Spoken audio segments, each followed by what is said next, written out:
अंगेन गात्रम नयनेन वक्त्रम न्यायेन राज्यम लवणेन भोज्यम।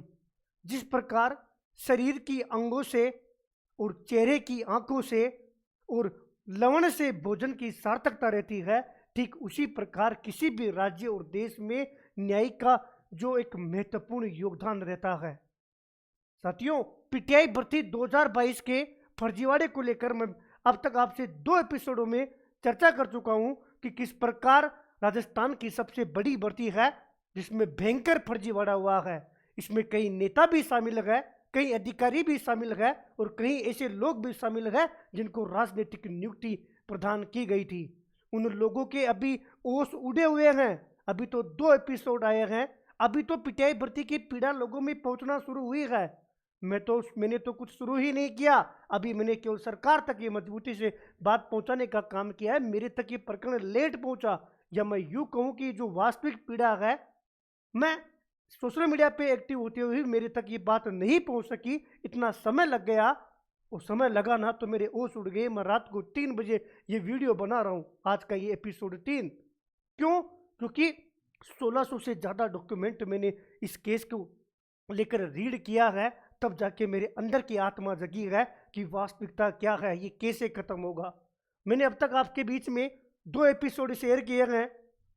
पहला एपिसोड जो आपने बेहतरीन तरीके से आपको समझ में आया होगा, जो पीटीआई भर्ती के अभ्यर्थी नहीं है ना, वो भी उस बात को समझेंगे कि किस प्रकार आप लोगों का हक जो है वो दूसरे लोग खाते हैं। उसमें कई लोग जो है उनकी इसमें मदद करते हैं। अगर ये पीटीआई भर्ती का पूरे 3-4 एपिसोड देखोगे ना तो आप समझ पाओगे कि जब इस भर्ती में इस प्रकार से घोटाला हुआ है तो आपके साथ क्या हुआ होगा। एपिसोड 1 में सबसे पहला पॉइंट पे अपनी चर्चा की थी कि भैया किस प्रकार से घोटाला हुआ कि ग्रेजुएशन में 45% नहीं थे, उसके बाद में भी डिग्री बांट दी गई, जबकि ये तो नियम ही नहीं था। फर्जीवाड़ा नंबर 1। अजीब फर्जीवाड़ा नंबर 2 क्या भैया कि एक पब्लिक नोटिस था कि आप बिना काउंसलिंग के एडमिशन नहीं ले सकते। क्या शिक्षा के रूप में दुकानें चल रही है? जिन यूनिवर्सिटीज में हम एडमिशन के लिए मरते हैं, वो यूनिवर्सिटियां पैसों के लिए क्या नहीं कर रही है? किस लेवल पर वो यूनिवर्सिटियां जो है उनका गिरता स्तर देखिए। एक यूनिवर्सिटी 2020 में फर्जीवाड़ा करती है, सरकार उस पर फिर भी मेहरबान रहती है, पुनः वो अगली भर्तियों में घोटाला करती है। आने वाले समय में मेरा एक एपिसोड केवल इन यूनिवर्सिटीज पर होगा। आप सोच भी नहीं सकते कि किस प्रकार से आपको डिग्री देने के बाद में उसी डिग्री को पैसे में किसी और को दे दिया जाता है, फिर उसमें फर्जी आप भी बोल सकते हो और वो जो पैसे लेकर गया ना उसमें वो ईमानदार बोल जाएगा। इसकी चर्चा मैं बाद में करूंगा। 2 नंबर का घोटाले के बारे में भी मैं डिटेल से चर्चा कर चुका हूं, क्योंकि ये एपिसोड 3 काफी दिनों के बाद में आ रहा है, इसलिए आपको पुरानी बातें याद दिलाना जरूरी है।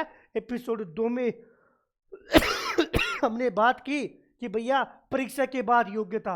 अजीब विज्ञप्ति में साफ साफ नियम था कि परीक्षा तक ही आपके पास योग्यता होनी चाहिए थी। अरे आंखें फूट गई थी क्या जो डॉक्यूमेंट वेरिफिकेशन कर रहे थे? उन लोगों को हाथ बिल्कुल भी नहीं कांपे कि हम किस वंचित का हक खा रहे हैं, या फिर उनके ऊपर किसी का प्रेशर था या किसी का आशीर्वाद था कि वो लोग विज्ञप्ति में साफ साफ लिखी हुई लाइन को भी दरकिनार कर गए केवल और केवल भ्रष्टाचार करने के चक्रों में। हमने फर्जीवाड़ा नंबर 4 में बात की कि खेल प्रमाण पत्र साफ साफ मोटे मोटे अक्षरों में लिखा गया था कि किसको 4 नंबर मिलेंगे और किसको 40 नंबर मिलेंगे, लेकिन जो अंक वितरण था उसमें किस प्रकार से मनमर्जी की गई। और साहब जो बैठा हुआ वहां पर वेरिफिकेशन करने वाला शिक्षा विभाग का कर्मचारी था, उसकी भी आंखें फूट गई थी, या भ्रष्टाचार में वो इतना लिप्त थे कि उन्होंने इस चीज को भी दरकिनार कर दिया। मैं तो धन्यवाद दूंगा एसओजी के प्रत्येक उस अधिकारी का जिन्होंने ये जो पूरा खेल है उसको पकड़ा, लेकिन वो भी इंसान है। चोर फर्जीवाड़ा कहां तक वो पकड़ेंगे, किस किस को वो पकड़ेंगे? क्योंकि सिस्टम में बैठे लोग इस कदर फर्जीवाड़ा कर रहे थे। वो अपने 2 एपिसोड में जाना। आज एपिसोड 3 में मैं बात करूंगा कि किस प्रकार से ये डम्मी बैठते हैं, कि भैया हमने एक नाम सुना है कि डम्मी अभ्यर्थी बैठते हैं, किस प्रकार से बैठते हैं। मैं इस एपिसोड 3 में बात करूंगा कि किस प्रकार से बैक डेट में लोग डिग्रियां लेकर आते हैं। आप 3 साल बीए करते हो ना, उनको 1 दिन लगता है। आप 2 साल बीएड करते हो ना, उनको केवल चंद घंटे लगते हैं। आप बीपीएड करते हो ना, उनको केवल सोचना है कि मुझे कौन सी भर्ती का फॉर्म भरना है, क्या इसकी योग्यता है, वही डिग्री वो लेकर आ जाते हैं। इस एपिसोड में मैं बात करूंगा कि किस प्रकार से जो फर्जी डिग्रियां होती है वो लाई जाती है, क्योंकि हर चीज़ की गरिमा है। मैं वीडियो बना रहा हूँ, मैं भी जो है कई सारे नियमों में फंसा पड़ा हूँ, क्योंकि पूरा प्रकरण न्यायालय में लंबित है और निश्चित तौर पर इसमें पुनः सत्यापन होगा। यह आपका भाई आपसे वादा कर रहा है, न्यायालय से न्याय नहीं मिलेगा। आगे तक इस लड़ाई में मैं आपका साथ दूंगा, और आप धरातल पर भी बोलोगे ना, वहां पर भी मैं मजबूती से साथ दूंगा, क्योंकि भले ही मुझे लेट पता पड़ा हो, लेकिन अंदर की जो आत्मा है ना, वो जगाने में आप सफल रहे हो। इसके लिए मैंने इतने डॉक्यूमेंट का अध्ययन किया है। आज मुझे पूरी पिटाई की कहानी पता है। आप रेंडमली नाम लोगे तो मैं कह दूंगा कि साहब हाँ, इस बंदे का मैंने इसलिए नाम सुना है कि इसने कहीं ना कहीं मैंने पढ़ा है कि इसने ये फर्जीवाड़ा किया है। बाकी जो सामने आया उसमें एसओजी और जो संबंधित अभ्यर्थियों ने जो प्रयास किया है वो सल्यूट करने वाला और ऐतिहासिक प्रयास है। उसके लिए मेरे पास कोई शब्द नहीं है। मैं साथियों डम्मी अभ्यर्थियों की बात करता हूं कि चूंकि डम्मी अभ्यर्थी कैसे बैठते हैं वो मैं आपको एक एग्जाम्पल के माध्यम से ही समझा सकता हूं। हो सकता है कि आपको ये सांप नहीं दिख रहा हो, लेकिन आप मेरी भावनाओं की कदर करते हुए इस चीज को देखना कि अगर मैं दिखाने में सफल हो रहा हूं तो कुछ ना कुछ मैं सच्चाई भी आप लोगों के सामने पेश कर रहा हूं। ये प्राइवेसी के लिए कल मुझे प्रॉब्लम नहीं आई, इसलिए मैंने कई सारी चीजें हाइड की है, लेकिन आप देखिएगा, आप समझ पाओगे कि एक डम्मी कैसे बैठता है। ये एक फोरम है, इस फोरम में ये दरअसल पीटीआई का फोरम है। किसका फोरम है? ये पीटीआई का फोरम है। एक कोई ये फीमेल है जो पीटीआई का फोरम भरती है, और एक फीमेल ये है जो कंप्यूटर अनुदेशक का फोरम भरती है। ये बीसीआई का फोरम है और ये पीटीआई का फोरम है, लेकिन दोनों फोरम में जो फोटो है वो समान है। आप देखिए, ये कंप्यूटर अनुदेशक का फोरम है, ये पीटीआई का फोरम है, और दोनों फोरम में फोटो सेम है। आप कहोगे भैया फोटो सेम है, क्या हो सकता है? क्या एक अभ्यर्थी 2 एग्जाम नहीं दे सकता? अजी दे सकता है, लेकिन मजे की बात आप देखिए कि ये जो अभ्यर्थी है उसका नाम कुछ और है, यहां परमेश्वरी इसका नाम है, और ये जो अभ्यर्थी है ना यहां पर नाम कुछ और है, यहां पर इनका नाम जो है वो विमला है।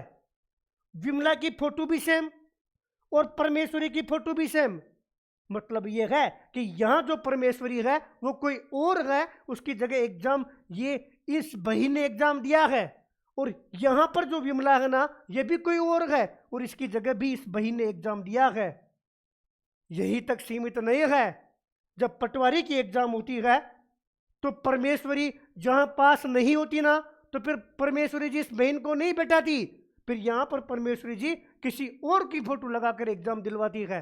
यानी कि एक परमेश्वरी की जगह 2-2 जने पटवारी में कोई और एग्जाम दे रहा है, पीटीआई में कोई और एग्जाम दे रहा है, और बेसिक कंप्यूटर अनुदेशक में इसी बहन से एग्जाम दिलवाई जाती है।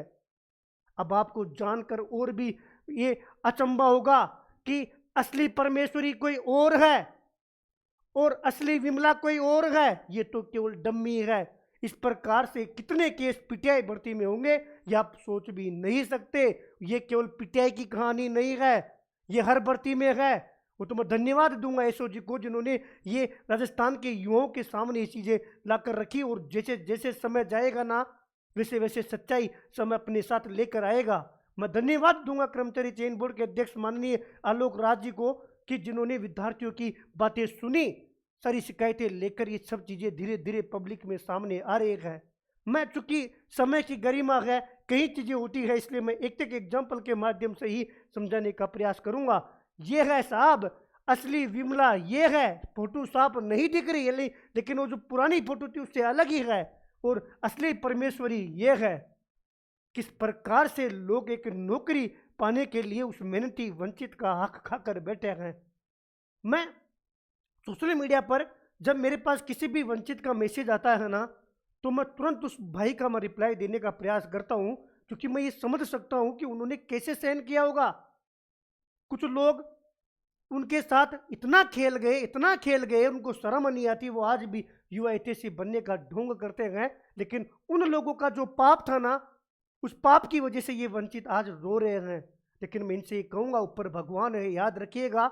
ऐसे लोगों को पहले भी सबक मिली है और ऐसे लोगों की जगह जेल में गए, समय आने पर उनको भगवान खुद सजा देगा। हमें प्रूफ करने की जरूरत नहीं है, हमें केवल एकाग्र रहकर अपने लक्ष्य पर ध्यान देना है। आप यहां तक आए हो ना, आगे भगवान आपको साथ लेकर जाएगा निश्चित तौर पर। माननीय मुख्यमंत्री जी से ये बात उन तक मैंने पहुंचाने का काम किया है और मुझे पूरा भरोसा है, मुझे पूरा आश्वासन मिला है। और आप आप भरोसा कीजिएगा आपके भाई के ऊपर। मैंने तमाम वो नाम जो आपके दिमाग में चल रहे हैं, वो 3 जनों की जो तिगड़ी थी ना, उसके बारे में भी मैंने आगे तक बात रखी है, विद प्रूफ उनको मैंने समझाने का प्रयास किया है। भैया ये बात तो रही फर्जी डिग्री की, लेकिन आप कह रहे थे कि बैक डेट में भी डिग्री आती है। अजी डम्मी तो बैठे ही बैठे कि मैं आपके साथ आपकी जगह किसी और को एग्जाम भी दिलवा दूंगा, तो उसके बाद डिग्री नहीं हुई तो डिग्री भी दिला दूंगा। कैसे? मैंने तो की ही नहीं। अजी बैक डेट में भी डिग्री दिला दूंगा।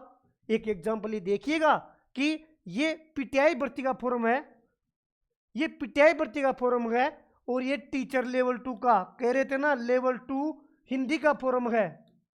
दोनों जगह फोटो सेम है ना, कोई बात नहीं भैया, फोटो सेम हो सकती है, लेकिन यहां पर तो भाई का नाम है लादूराम, यानी कि लादूराम की जगह ये भाई एग्जाम देता है किसकी? पीटीआई की। और यहां पर रीट लेवल 2 हिंदी की एग्जाम देता है यही भाई किसकी जगह? इसका नाम है हरदाना राम। 2 अलग अलग अभ्यर्थी की जगह ये एग्जाम देता है, यानी कि डम्मी है। ओ भैया आप तो बैक डेट के लिए बता रहे हो, ये तो डम्मी भी है, डम्मी भी है और डिग्री भी बैक डेट में लेके आता है। कैसे? ये देखिएगा। जब ये पीटीआई का फॉर्म भरता है तो यहां ये कहता है कि साहब मैंने जो बीपीएड की है ना, वो स्वामी विवेकानंद यूनिवर्सिटी से बीपीएड की है। कब? मुझे सन नहीं पता, क्योंकि मेरा रिजल्ट नहीं आया। 2022 में फॉर्म भरता है और कह रहा है कि मैं स्वामी विवेकानंद से मैंने बीपीएड की है, लेकिन मुझे मेरा सन नहीं पता क्योंकि मेरा रिजल्ट नहीं आया। तो रिजल्ट नहीं आया तो कहीं ना कहीं 2022 के आसपास बीपीएड करना चाहिए। लेकिन आप देखना इसकी डिग्री कब की निकलेगी। उससे पहले एक बार आप ये और देख लो कि हाँ इसकी डिग्री देखिए, इसकी दलाल से बात होती है, दलाल कहता है कि भाई तेरा तूने यूनिवर्सिटी का जो नाम भरा है ना, इस यूनिवर्सिटी में सेटिंग नहीं बैठी तो मैं तुझे किसी दूसरी यूनिवर्सिटी की डिग्री दे दूंगा। कैसे? ये भाई इसको देता है सत्य साई यूनिवर्सिटी की डिग्री लाकर देता है। और कब की देता है? 2017 की देता है। अब आप बताओ 2017 की डिग्री होती है इसके पास, तो ये मित्र में बढ़ता नहीं क्या कि मैं 2017 से कर रहा हूं? क्या ये सन में गलती हुई है कि परसेंटेज में गलती हुई है या फिर यूनिवर्सिटी के नाम में गलती हुई है? मतलब बैक डेट में डिग्री लेकर आया है। और देखो जब ये टीचर लेवल 2 का फॉर्म भरता है तो यहां पर ये कह रहा है कि मैंने बीएड की है। कब? 2020 में। 2020 में भाई बीएड करता है और यहां पर ये कहता है कि मैंने 15 के बाद में कुछ नहीं पढ़ा, 15 के बाद में मैं सीधा बीपीएड कर रहा हूं और उसका भी मुझे ना तो सन पता है ना परसेंटेज पता है, और यूनिवर्सिटी का जो नाम लिखता है वो भी कुदरती गलत हो गया। ऐसे दर्जनों केस हैं। ऐसे ही नहीं कह रहे कि पीटीआई भर्ती में 2000 के आसपास फर्जी निकलेंगे, 1200 का तो हम श्योर हैं कि 1200 लोग तो फर्जी है ही हैं। और इन फर्जियों का नाम आ गया ना, तो कहीं जो मार्केट में फर्जी लोग घूम रहे हैं ना डेमोबाज, वो भी इसमें घसेंगे, वो भी नपेंगे। उनकी जो जगह है वो भी जेल है। जिसने भी युवाओं के साथ गलत किया है उसकी जगह केवल जेल है मेरे भाइयों। समय लगेगा साहब न्याय के लिए, और इस प्रकार का जब न्याय होगा ना तो समय लगता है, समय लगता है, लेकिन भगवान इनके साथ सही करता है। साथ में साथियों एक फर्जी डिग्री को लेकर क्या एग्जाम्पल दूं बताओ? कितने कितने अनगिनत लोग हैं, इतने अनगिनत लोग हैं, उनका नाम, और मैं चाहता नहीं कि मेरे मुंह से उनका नाम जाए और मैं स्क्रीन के ऊपर उनको दिखाऊं। आप सोचना, जब फॉर्म ऑनलाइन होता है, जब आवेदन भरा जाता है, आवेदन के समय स्टूडेंट अपनी यूनिवर्सिटी का नाम लिखते हैं, लेकिन बाद में इनको दलाल कहता है कि साहब इस यूनिवर्सिटी की डिग्री हम नहीं दे पाएंगे, तो वो लोग जो है वो दूसरी यूनिवर्सिटी की डिग्री इसमें लगाते हैं। ये क्या है? ये मतलब फर्जी डिग्रियां ले लेकर वो लगाते हैं, जिसको हम कह रहे हैं और इन लोगों ने कोर्ट में कहा है कि भाई साहब ई मित्र की गलती है। अजी ई मित्र वाले ने 1 के साथ गलती कर दी होगी, 10 के साथ गलती कर दी होगी, 100 के साथ गलती कर दी होगी, 500 400 एग्जाम्पल ऐसे हैं। ये संभव नहीं है, इसलिए हम सरकार से मांग कर रहे हैं। एसओजी ने यूं ही लेटर नहीं लिखा शासन सचिव शिक्षा विभाग को कि हम नहीं पकड़ सकते, अधिकारियों ने मोटा पैसा लिया है और इस भर्ती में जो है इतने फर्जीवाड़ा हुआ है जो कोई सोच भी नहीं सकता। आप जहां तक सोच कर बंद हो जाओगे ना, उससे दुगना तिगना इस भर्ती में फर्जीवाड़ा हुआ है। लेकिन माननीय मुख्यमंत्री जी ने आश्वासन दिया है, माननीय शिक्षा मंत्री जी ने भी आश्वासन दिया है, उन्होंने प्रेस कॉन्फ्रेंस भी की है कि पीटीआई भर्ती में हम न्याय दिलवाएंगे। और उसी का परिणाम था कि 134 जने जो बाहर हुए हैं ना, उनके ऊपर एफआईआर भी हो रही है और वसूली भी होगी। और जब एफआईआर और वसूली होगी तो ऐसे लोग नाम भी बताएंगे कि किन लोगों ने इनको मोटिवेट किया, किन लोगों ने इनसे सेटिंग करवाई और किन लोगों के कहने पर इन लोगों ने फर्जीवाड़ा किया। मेरे भाइयों, भरोसा रखना, आप भी लड़ना, हम भी लड़ेंगे, समय लगेगा। और माननीय हमारे जो वकील साहब हैं, नील साहब, उनसे भी बात की थी।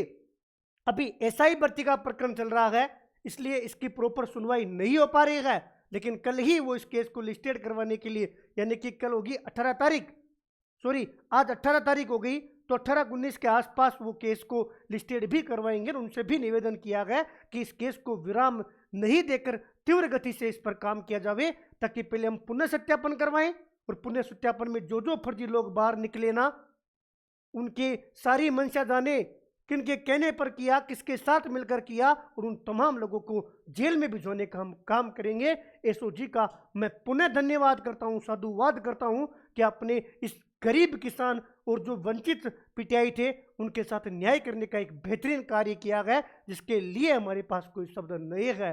बहुत बहुत धन्यवाद, बहुत बहुत आभार। कोशिश करूंगा कुछ दिनों के बाद में मैं एसओजी के लेटर के साथ एक वीडियो बनाऊंगा। इसके बाद में मैं एक यूनिवर्सिटी के लिए एक और वीडियो बनाऊंगा। 4-5 एपिसोड अपन और करेंगे, ताकि इस पीटीआई की भर्ती को लेकर अपन अच्छे से चर्चा कर सके। इसके बाद में बुलेटिन के